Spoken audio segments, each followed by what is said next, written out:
Nathalie Coulot, vous êtes journaliste pour le mensuel Le Particulier et vous publiez ce mois-ci un article qui présente les résultats d'un baromètre sur les charges de copropriété.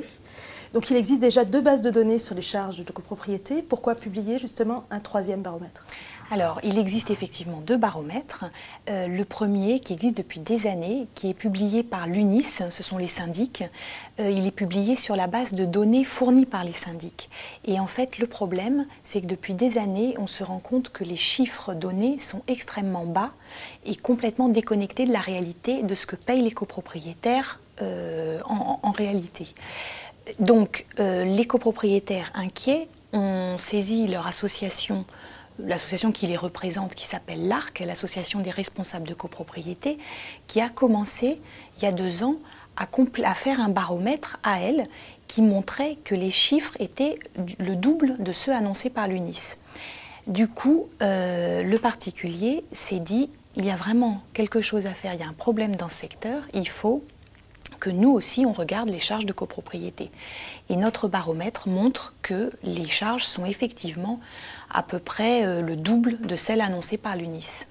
Voilà. Et quelle est la différence entre votre baromètre et celui de l'ARC ? Alors, notre baromètre est plus une enquête auprès des abonnés, des lecteurs du particulier, qui sont des gens très investis, très au fait des affaires de copropriété. Et l'ARC, en revanche, a une méthode un peu différente, mais beaucoup plus longue, beaucoup plus... du coup, ils ont fait leur observatoire uniquement sur Paris, pour l'instant. En fait, leurs données sont issues des données brutes comptables des copropriétés.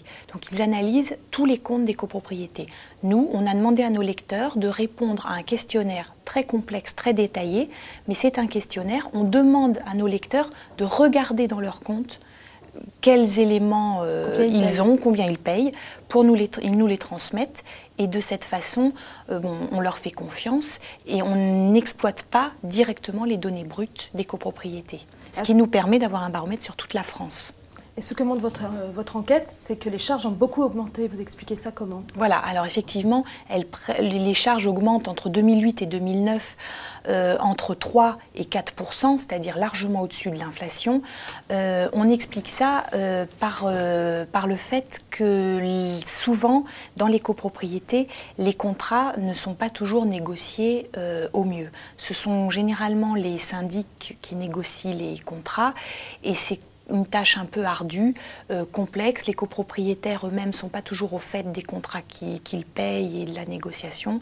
Donc les charges augmentent beaucoup. Et puis la matière première, l'eau chaude, l'eau froide, le combustible augmente, ce qui explique cette augmentation des charges. Est-ce qu'il faut s'alarmer ? Est-ce qu'il y a une leçon à tirer de ces résultats ? Alors pour nous, effectivement, il y a une leçon à tirer. Le contentieux sur les charges de copropriété est très très important. C'est un des premiers contentieux en France. Donc les gens vont en justice à cause de leurs charges de copropriété.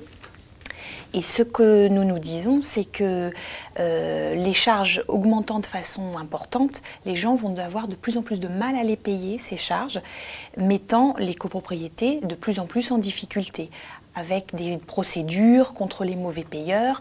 Et donc, on s'inquiète effectivement de l'augmentation de ces charges.